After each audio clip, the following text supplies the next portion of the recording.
एक मित्र ने प्रश्न पूछा है कि तिब्बत में एक कहावत है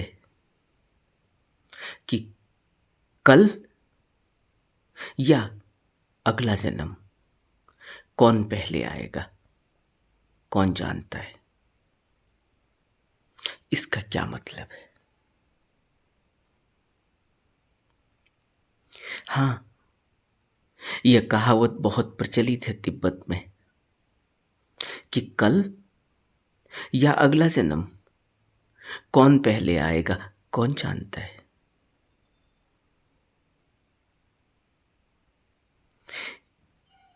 इसका बहुत गहरा अर्थ है जो ज़ेन प्रैक्टिस करते हैं वह इस तरह के वाक्यों का प्रयोग करते हैं और संसारी मनुष्य जो भविष्य की प्लानिंग करते हैं उनके लिए यह एक लेसन है, उनके लिए यह एक सीख है, एक मैसेज है जो सिर्फ कल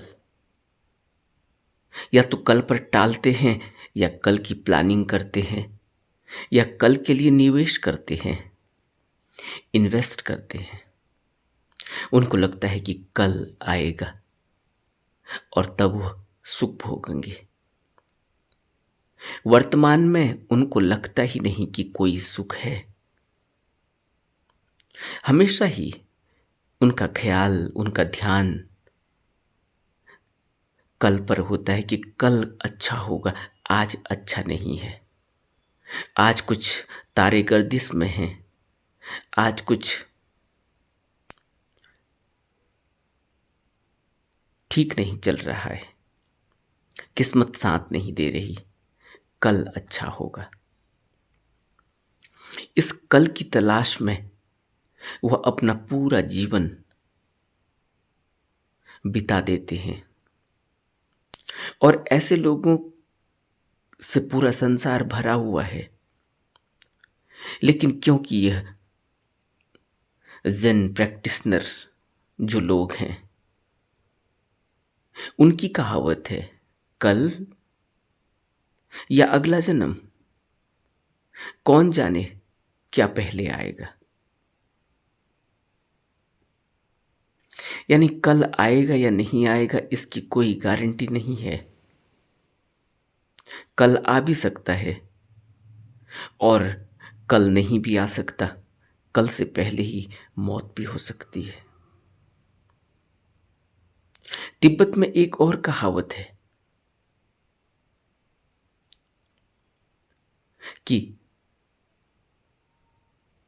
जब आदमी अपने बिस्तर पर जाता है तो वह अपने चाय पीने वाले कप को उल्टा करके अपने बिस्तर के किनारे पर रख देता है। यह याद है इस बात की कि शायद कल नहीं भी होगी और यह कप जो उल्टा करके रखा हुआ है यह दोबारा से चाय के पीने के लिए इस्तेमाल शायद न हो, तो वो पहले ही अपने कप को उल्टा करके रख देते कि शायद अब इसका इस्तेमाल न हो पाएगा।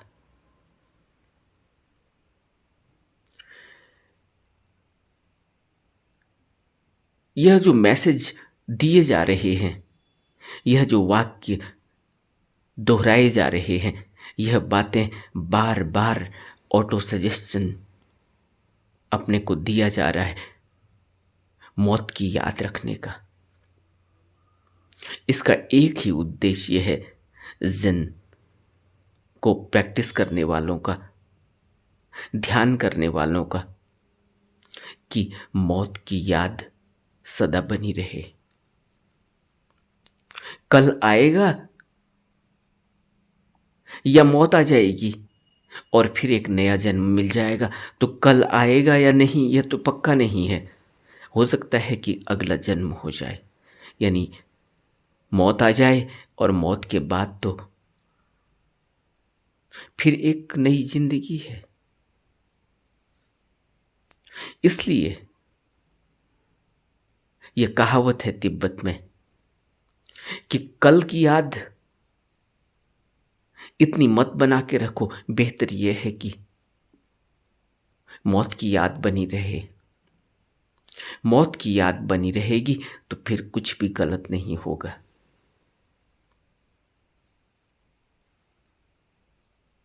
एक कहानी इस संबंध में है कि एक व्यक्ति को कैंसर हो गया और उसका जीवन अब, उसके डॉक्टरों ने कहा कि कुछ ही महीनों का है। उस व्यक्ति का पूरा जीवन जीने का तरीका ही बदल गया। उसने अपना गुस्सा छोड़ दिया। वो बहुत गुस्सैल आदमी था और किसी की भी कोई बात बर्दाश्त नहीं करता था। लेकिन जब उसे पता चला कि कुछ महीनों की ही उसकी जिंदगी है तो उसने गुस्सा करना छोड़ दिया। अब वो हर आदमी से प्यार से बातें करता, प्यार से बातें सुनता और जो भी उससे सेवा हो सकती, जो भी उससे मदद हो सकती, वह कर दिया करता था। किसी ने पूछा उसको कि तुम्हारा जीवन ऐसा तो नहीं था, ये क्या हो गया तुम्हें, इतना परिवर्तन कैसे? तो उसने कहा कि मौत की याद अब मुझे सदा रहती है।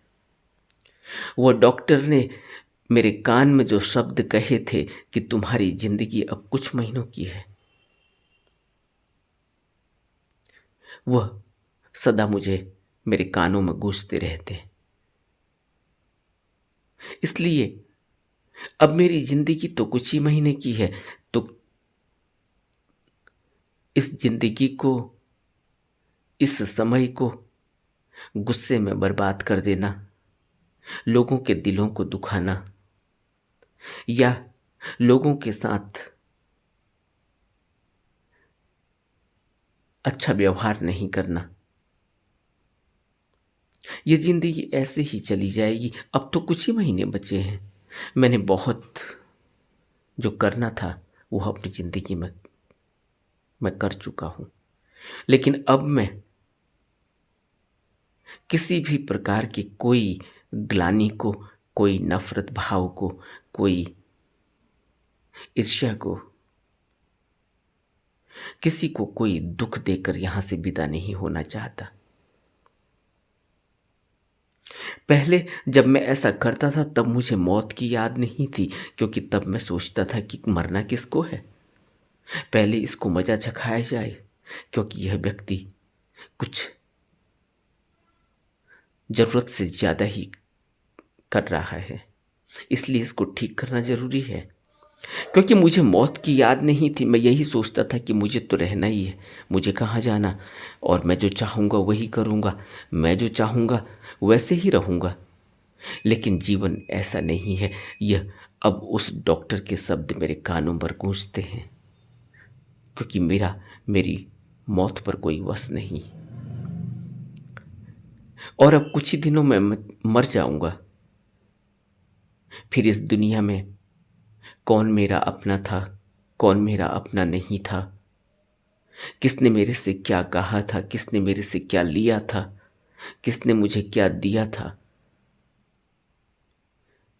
इन बातों का फिर कोई अर्थ नहीं रह जाएगा। तो बेहतर यही है कि यह जो वक्त मुझे अब मिला है, इस वक्त को मैं ऐसे बिताऊं जैसे मैं यहाँ एक मेहमान की तरह हूँ। अब मेरे पास कुछ ही महीने, मैं कुछ महीनों का मेहमान हूँ इस दुनिया में, तो एक मेहमान की तरह ही जीवन बिताना चाहिए। मुझे क्या करना है कोई मुझे गाली देता है, मुझे क्या करना है कोई मुझ पर गुस्सा करता है, मुझे क्या करना है कोई मुझे अगर लूट और छीन भी लेता है, क्योंकि मैंने तो यहाँ रहना नहीं, मैं तो कुछ ही महीनों का मेहमान हूँ और फिर मैं चला जाऊंगा। तो फिर यह नफरत, यह झगड़ा, यह छीनना चुराना, यह इकट्ठा करना, यह कल की प्लानिंग करना, इसका क्या महत्व है? अब इन सब बातों का मेरी जिंदगी में कोई महत्व नहीं रह गया।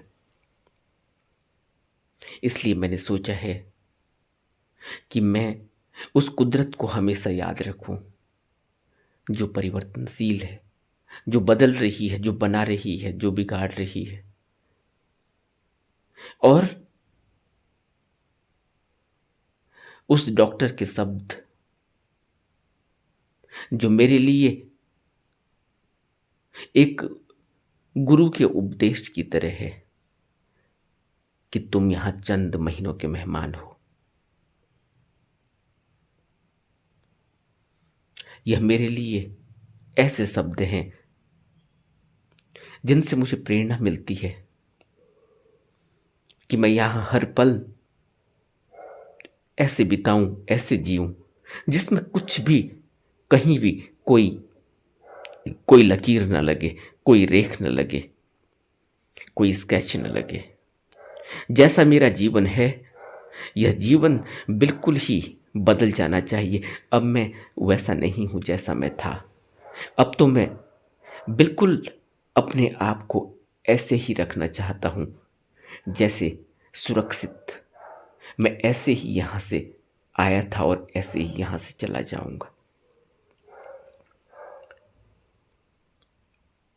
यह कहानी बहुत महत्वपूर्ण है हम संसारी लोगों के लिए, क्योंकि हम तो अपने जीवन को यही समझते हैं कि यह सदा रहने वाला है। मृत्यु किसकी आएगी? कोई पड़ोसी मर रहा होगा, कोई कहीं दूर का मर रहा होगा, कहीं कोई और मर रहा होगा। मुझे तो अपने अभी कल का देखना है, मुझे तो अभी अपने कल को संवारना है, मुझे तो अभी अपने कल की प्लानिंग करनी है। मेरा तो जीवन अभी बहुत है। मेरे को अभी कितने वर्ष हुए? मुश्किल से 25 वर्ष का हूं अभी। मेरी जिंदगी तो बहुत बची है। इस तरह की मनुष्य की प्लानिंग होती है। वह सोचता है कि उसकी जिंदगी अभी बहुत बची है, जबकि अगले पल का भी उसको पता नहीं कि अगले पल ये आंख जब बंद हो जाएगी तो खुलेगी या नहीं। अगले पल यह सांस जो अंदर गई है या बाहर आएगी या नहीं, इसका उसको कोई पक्का पता नहीं है। लेकिन वह प्लानिंग करता है कि उसकी ज़िंदगी तो भी बहुत छोटी है, उसको तो भी बहुत लंबी यात्रा करनी है जीवन की, तो उसको अभी बहुत कुछ निवेश करना होगा, कुछ इकट्ठा करना होगा, कुछ जोड़ना होगा, कुछ बनाना होगा, लोगों के सामने कुछ करके, कुछ बन के दिखाना होगा, अपना नाम रोशन करना होगा, अपने कुल का नाम रोशन करना होगा, अपने देश का नाम रोशन करना होगा। लेकिन जैन मास्टर ऐसा नहीं कहते। वो कहते हैं कि कौन जाने कि टुमारो और द नेक्स्ट लाइफ, कल होगा या अगला जन्म होगा, कि कौन पहले होगा कौन जानता है। इसलिए बेहतर है कि वर्तमान में जिया जाए, अभी जिया जाए, इसी मोमेंट में जिया जाए। और इस मोमेंट में जिसने जिया वही अगले मोमेंट में भी जीता है। जिसने इस मोमेंट में, इस पल में सुख भोगा वही अगले पल भी सुख भोगेगा, और जिसने इस पल में दुख भोगा वह अगले पल भी दुख भोगेगा, क्योंकि अगला पल इसी पल से निकल कर आने वाला है। यही पल महत्वपूर्ण है और इस पल में हम अगले पल की प्लानिंग करते हैं।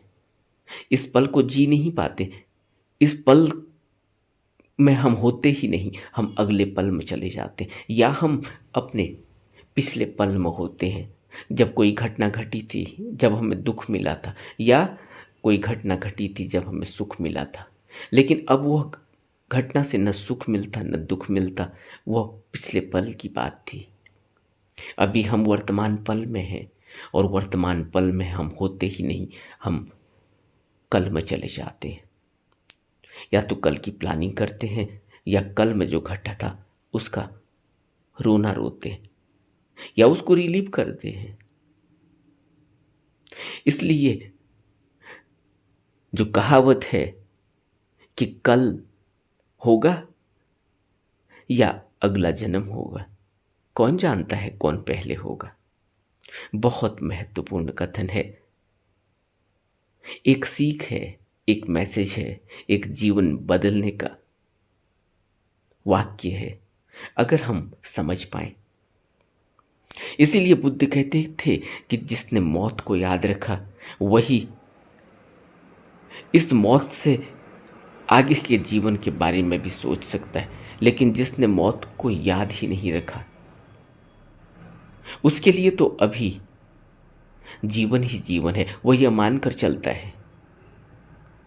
लेकिन हकीकत यह है कि जिसको मौत की याद बनी रही उसी ने जीवन को जिया है।